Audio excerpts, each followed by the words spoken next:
Jones. I looked down there. I was absent today. They gave these out when I graduated, and I didn't see mine on the top. I'd like to talk to you afterwards.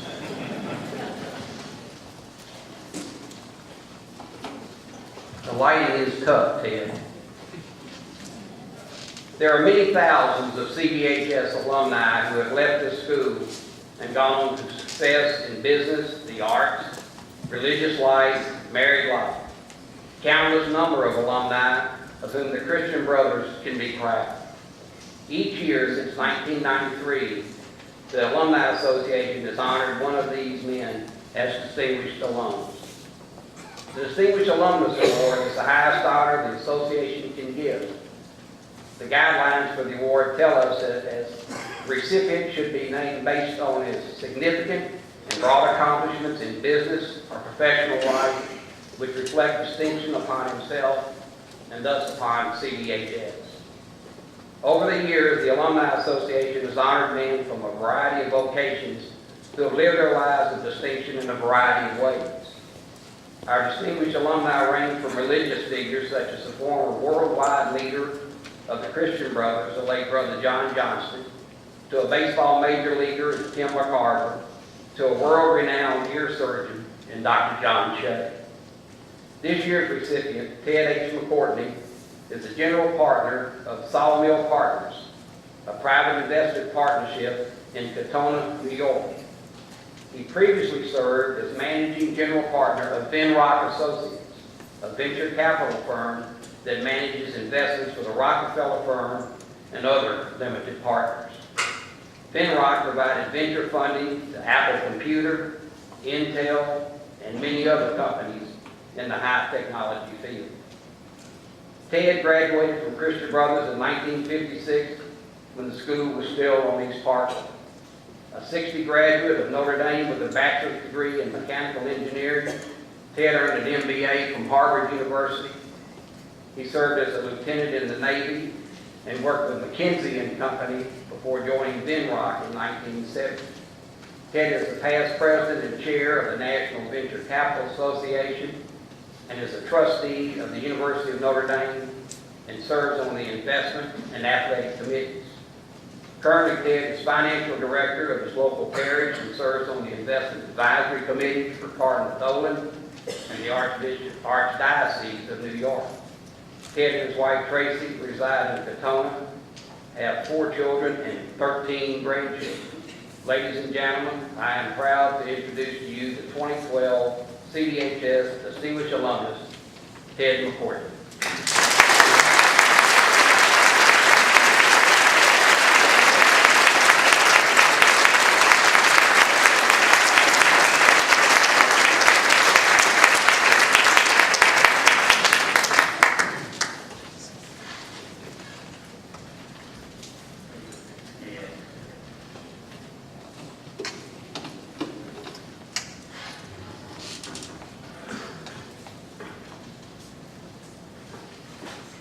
Buddy, thank you for the kind introduction. Brother Chris, Principal Chris Fay, members of this Christian Brothers High School Alumni Association, parents and families of the National Honor Society members, and most especially newly elected inductees to the National Honor Society. It was more than 50 years ago when I didn't sit here because I was still at the school on the North Parkway. I certainly wasn't as handsome as these young men. I did have a blazer. I didn't have a yellow rose. It added a nice touch for tonight's induction. Thank you for the great honor of being awarded this Distinguished Alumni Award. I'm particularly honored to be included in the list of 19 previous recipients of the award.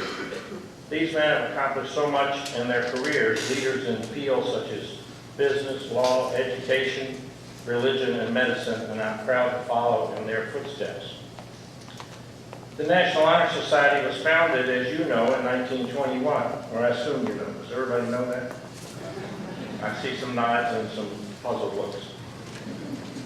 It was founded as a true national society and now has chapters in all 50 states. From its very beginning, it wanted to recognize more than academic achievement. The NHS has always stressed the 4 key attributes mentioned by Buddy: scholarship, character, leadership, and service. And as I review the list of distinguished alumni, I can easily see how their successful careers have been built on these same 4 characteristics. The same 4 characteristics which I was fortunate enough to learn and develop here at Christian Brothers High School. And they have provided the foundation for whatever success I've enjoyed. I know that my education here was the basis of my progress in college and graduate school, and that same base of scholarship carried through to my business career in high technology venture capital investing. I also know, and perhaps equally important, if not more so, that the faith and values that are uniquely in the fiber of the Christian Brothers experience has been important in every phase of my life. You know, your parents, like mine, sent you to Christian Brothers to get the very best high school education available. But they also wanted you to grow in a faith-filled environment that stresses values, and values that include those that you're being recognized for tonight. Character, including honesty and integrity and courtesy. Leadership, including positive attitudes, hard work, and promoters of school activities, and service to your school and your community. You young men sitting here tonight and being inducted into the National Honor Society have clearly fulfilled your parents' goals and their dreams. As you go through your last year at Christian Brothers, I want you to recognize and remember the brothers and members of the faculty who literally give their talents and dedicate their lives to your education and development. I still remember the men who were so instrumental in my life, and I'd like to mention a few of them. Brother Raphael, who was a religion teacher here and also taught English and made language come alive. In sophomore English, we had to stand in front of our class and recite a poem. Mine was, "Oh Captain, My Captain." I'm sure I started out, as most of us do, responding by rote to, "Oh Captain, my Captain, our fearful trip is done." And he stopped me, as he did everybody in my class, and said, "Not enthusiastic enough, no feeling, no emotion." So I came back with, "Oh Captain, my Captain, our fearful trip is done. The ship has weathered every storm, the prize we sought is won." I got a better reaction from my high school classmates than I expected. I hope that I don't embarrass Brother Raphael or myself when I speak here tonight. Brother Dominic was our biology teacher and played whatever sport was in season after school, drove the school bus on field trips, and if you had some sort of illness, he was the first to call to see how you were doing. Brother Henry Ernest taught algebra and was always the homeroom leader in the annual fundraising raffle. Do we still have the annual fundraising raffle?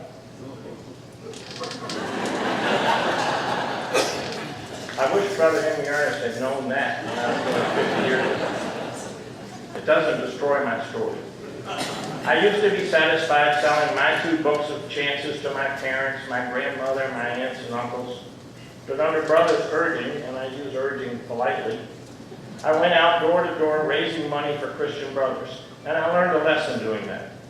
I found then that people were willing to contribute to a good cause, and I find this is still true today whether I'm helping to raise funds for our parish, my college, or for the Cardinals Appeal.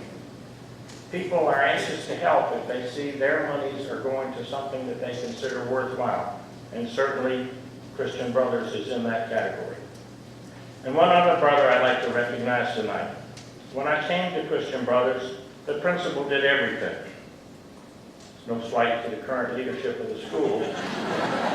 But this one man was the administrator, the disciplinarian, greeted us at the door, taught classes, and in my case, coached the freshman basketball team. And I say, God bless him.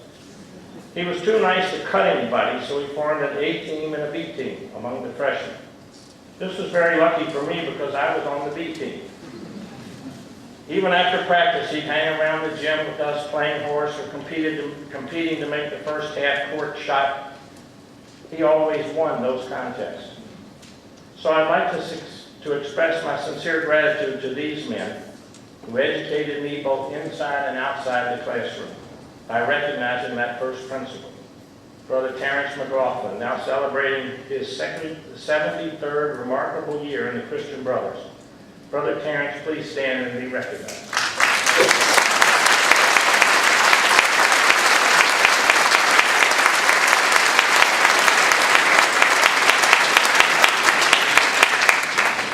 The point that I'd like you young men to take away is how each of these teachers did their educational job, and then they did something extra. My father-in-law, a very wise man, would always describe his approach to his job by saying, do what the man asked, and then a little more. That is what these brothers did for me, and what your teachers today do for you. And it's a good rule for you to apply to your own life, whether it's writing a paper, studying for a test, preparing for a college essay. Do your job, and then a little more. I'm going to conclude by giving you new inductees two important assignments, which by the charter of the National Honor Society, I insist that you carry out.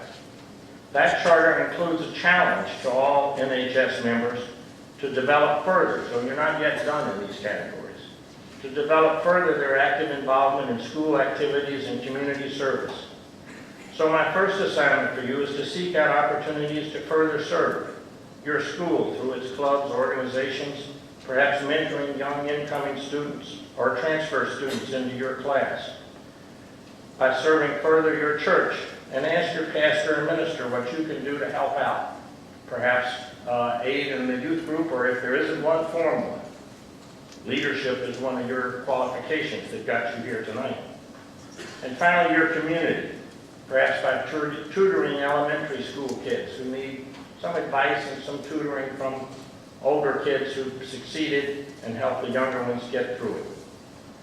The second assignment, which you can do tonight, in fact, I'm insisting you do tonight, so listen to this part carefully, is for each of you to say a simple but heartfelt thank you to your parents for being your first teachers and for enabling you to attend this wonderful school. They have given you a special gift. Make sure they know tonight how grateful you are. Thank you very much.